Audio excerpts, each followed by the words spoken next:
कि बेकारों को काम दो या बेकारी का दाम दो, दवा पढ़ाई मुफ्ती हो, कपड़ा रोटी सस्ती हो। हमारे नौजवान न केवल पढ़ने के बाद जिस तरह से भटक रहे हैं, रोजगार के नाम पे लाठी खा रहे हैं। इलाहाबाद में अलग लाठी चल रही है, लखनऊ में 69 रियासत शिक्षक अलग लाठी खा रहे हैं, देश के अलग अलग इलाकों में अलग अलग लाठी खा रहे हैं। स्विस बैंक से 100 दिन के अंदर काला धन लाने का वादा करने वाले लोग 11 साल में भी काला धन नहीं ला पाए।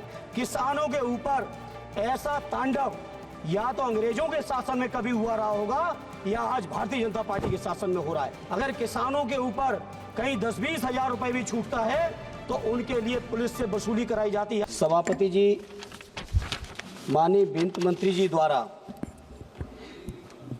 2024-25 के लिए जो लाई हुई अनुपूरक मांगे हैं, उसका मैं अपनी पार्टी की ओर से पुरजोर विरोध करता हूं। विरोध केवल इस बजट के लेने का या स्वीकृति देने का नहीं है। सरकार की एक प्रक्रिया है, बजट आप लेंगे।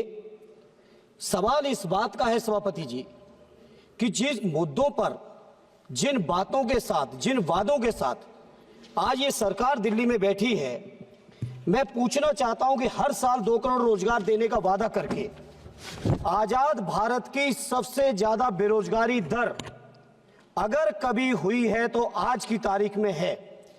लेकिन वित्त मंत्री जी, इस मुद्दे पर कभी आपकी बात नहीं निकलती है।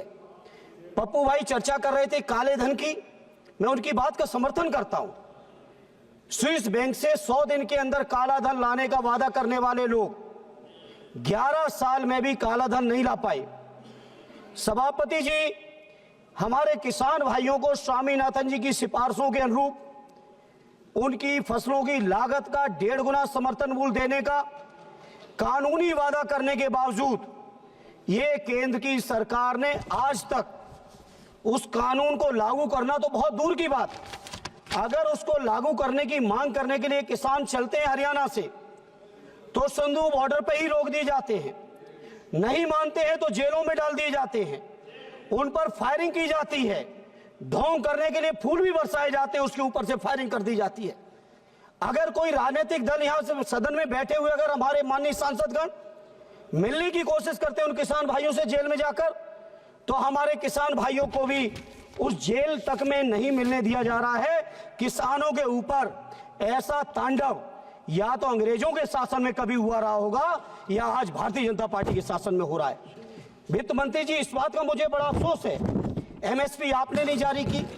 आपने तकरीबन सारे विभागों के लिए बजट में अनुपूरक मांगे की हैं, लगभग 102 मदों में मांग की है, और मैं 102 मदों में जितनी भी मांगे हैं सब पे तो प्रकाश नहीं डाल पाऊंगा, समय नहीं दे पाएंगे सभापति जी, लेकिन जिन जिन पे भी नजर दौड़ाई आपने कहीं काम नहीं किया।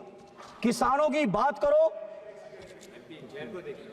जी मैं आपको देख रहा हूं जी, प्लीज। मैं अगर बात करूं किसानों की तो डीएपी आप नहीं दे रहे, एमएसपी आप नहीं दे रहे, कर्ज माफी का वादा आपने किया था, आज तक कर्ज माफ नहीं हुआ। अगर कोई बड़े उद्योगपति हैं तो उनके लाखों करोड़ कर्ज माफ होंगे।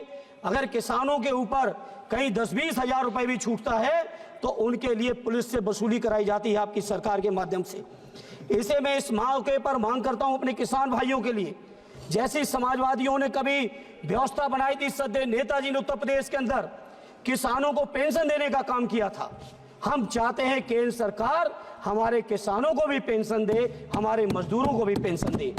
ऐसे सभापति जी, जहां किसानों की समस्या है, नौजवानों के साथ हम समाजवादियों का नारा रहा है कि बेकारों को काम दो या बेकारी का दाम दो, दवा पढ़ाई मुफ्ती हो, कपड़ा रोटी सस्ती हो।